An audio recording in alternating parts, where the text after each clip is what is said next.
प्यारे बच्चों, एसएनकेएस online class में आपका स्वागत है। जैसा कि आप लोग जानते हैं, अभी कोविड-19 संक्रमक महामारी से हम लोग जूझ रहे हैं, जिससे निजात पाने के लिए पूरी दुनिया प्रयासरत है। बच्चों, आप लोग इस देश के कर्णधार हैं, आने वाली पीढ़ी के भविष्य हैं, इसलिए आप सभी नियमों का पालन करें और घर में रहे और अपनी पढ़ाई जारी रखें, क्योंकि आपसे ही सारा संसार है। आप सुरक्षित हैं, देश सुरक्षित है। प्यारे बच्चों, आपको पहले दिन मैं पार्ट 1 का एक कविता पढ़ाई थी, जिसमें आपको होमवर्क जो मिला था आप बहुत अच्छे ढंग से किए थे और ग्रुप में भेजे भी थे। सबका आंसर मैं चेक की थी, बहुत ही अच्छा है। तो आप लोगों ने होमवर्क कर ही लिया, कविता याद किए ही होंगे। अगर नहीं किए तो ये आपकी गलती है। आप कविता को कंठस्थ याद करेंगे और उसको शुद्ध उच्चारण करेंगे और कविता को बिना देखने लिखने का प्रयास भी करेंगे। तो कविता तो याद हो गई है, शब्दार्थ भी याद हो गया होगा। बच्चों, आपको शब्दार्थ याद हो गया होगा। हमें उम्मीद है आप लोग बहुत लगनशील हैं, आपको शब्दार्थ अवश्य ही याद हो गया होगा। तो आज मैं आपको पाठ 2 पढ़ाऊंगी, जिसका शीर्षक है सुंदरता कर्म से सिद्ध होती है। जिसका शीर्षक क्या है? सुंदरता कर्म से सिद्ध होती है।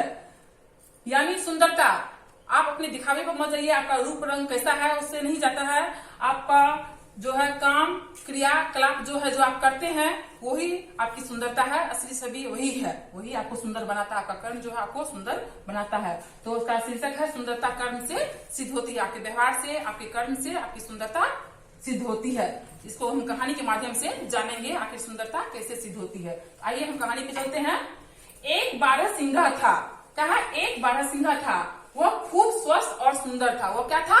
खूब स्वस्थ, यानी कोई तरह का बीमारी नहीं था। वो सब बहुत ही स्वस्थ था और सुंदर था। उसे अपनी सुंदरता पर बहुत घमंड था। उसे अपनी सुंदरता पर, अपने रंग रूप पर बहुत ही घमंड था। किसको?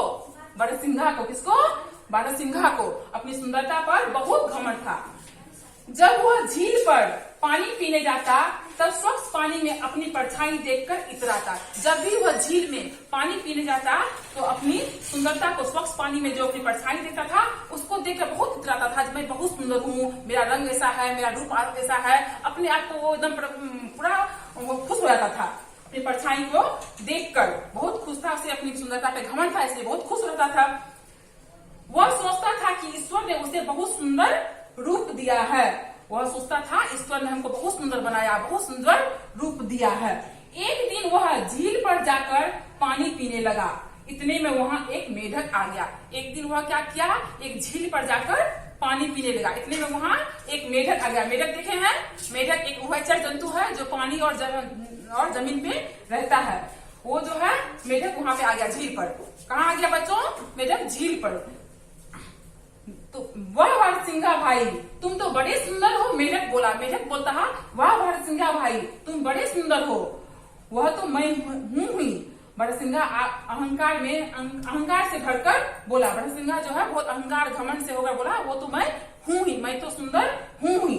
देखो मुझे भगवान ने कितना सुंदर रूप दिया है, मेरा रंग कितना मनोहर है। उस पर बारहसिंघा क्या बोलता है? देखो भगवान ने मुझको कितना सुंदर रूप दिया है, मेरा रंग कितना मनोहर है, यानी कितना सुंदर है। मनोहर मतलब होता है सुंदर। मेरा रंग कितना मनोहर है।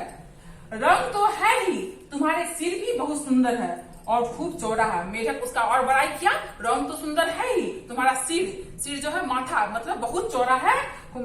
मेढक बोलता। किसको बोलता है? बारहसिंघा को बोलता। तुम्हारा रंग तो बहुत सुंदर है ही, तुम देखने में भी बहुत सुंदर हो और तुम्हारा सिर जो है बहुत ही चौड़ा है। मेढक बोलता है। उस पर, हाँ भाई, और मेरे सिंग तो देखो कैसे लंबे लंबे फैले हुए हैं। उस पर बारहसिंघा क्या बोलता है? हाँ भाई, सही बोल रहे हो, मेरा सिंग को देखो। सिंग कहाँ होता है?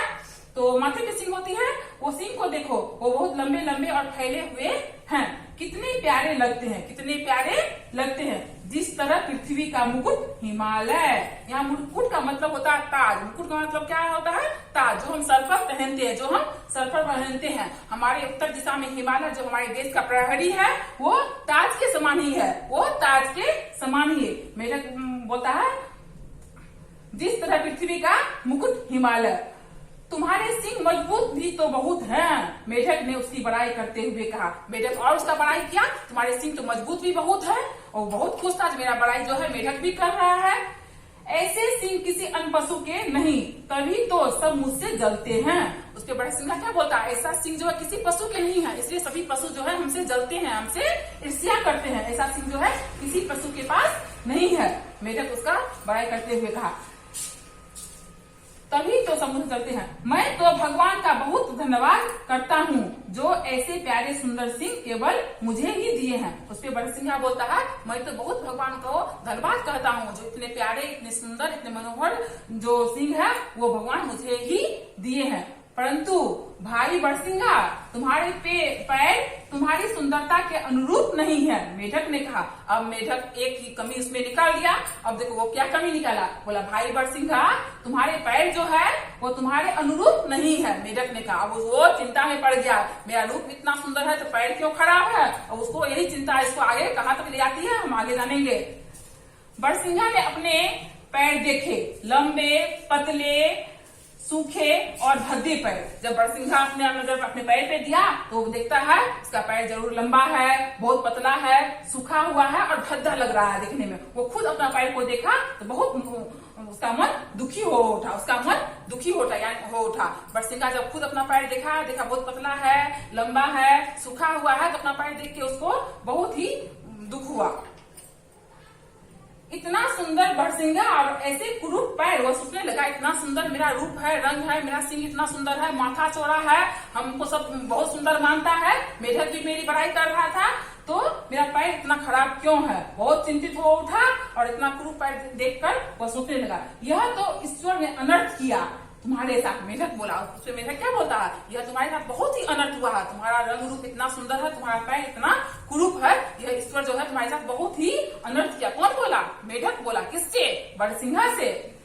हाँ भाई, मैंने भगवान का क्या बिगाड़ा था जो मुझे इतने भद्दे पैर दे दिए। वो सोच बोला, हाँ भाई तुम ठीक कहते हो, हाँ मेढक भाई तुम ठीक कहते हो, मैंने भगवान का क्या बिगाड़ा था जो मुझे इतना कुरूप पैर दे दिए हैं, इतना भद्दे पैर दे दिए हैं। बड़सिंघा दुखी हो गया। मेढक उसका दुख समझकर पानी में डुबकी लगा गया। बड़सिंघा बहुत दुखी हो गया। मेढक तो बोल दिया तुम्हारा पैर बहुत कुरूप है बड़सिंघा भाई, हाँ तुम्हारा रंग रूप इतना सुंदर है, माथा चौड़ा है, सब पशु में से तुम सुंदर हो, तुम्हारी सुंदरता में कोई कमी नहीं है, लेकिन तुम्हारा पैर बहुत भद्दा। यह कहकर बड़सिंघा सोचने लगा सही बात है। वो जब अपने पैर के ऊपर नजर डालता है, देखता है उसका पैर बहुत लंबा है, पतला है, सूखा हुआ है, बहुत भद्दा दिख रहा है, तो वो खुद बहुत ही दुखी हो गया। बोला भगवान जो है मेरे साथ बहुत ही अनर्थ किया है, मुझे इतना सुंदर रूप देते हुए मेरे पैर को कुरूप बनाया है। मेढक तो उसको बोल के और पानी में कूद गया। बस बच्चों, आज हम इस कहानी में इतना ही जानेंगे। आगे की कहानी अगली क्लास में होगी। तब तक बच्चों आप इस पाठ से जितने भी कठिन शब्द है उसको आप अपने नोटबुक पे लिखेंगे और उसको बार बार लिखने का प्रयास करेंगे, क्योंकि कठिन शब्द को जानना बहुत ही जरूरी है, जिसका उच्चारण करना सही तरीके से बहुत जरूरी है। उसका उच्चारण करके कठिन शब्द को लिखेंगे। जितना भी कठिन शब्द होगा आप अच्छे से इस कहानी के माध्यम से निकालेंगे और उसको नोटबुक में लिखेंगे। आइए मैं होमवर्क ब्लैक बोर्ड पे दे रही हूँ। बच्चों, यह मैं आपको होमवर्क दी हूँ। पाठ 2 से कठिन शब्द छांट कर लिखे और उसका उच्चारण करें। आप अपने अध्याय 2 से जितने भी कठिन शब्द है जो आपको कठिन लगता है उसको उतारेंगे और उसको बार बार लिखने का प्रयास करेंगे और उच्चारण भी करेंगे। यही आपका होमवर्क है। इतना अगर आप कर लेंगे तो आपको आगे की पढ़ाई में बहुत ही आसानी होगी।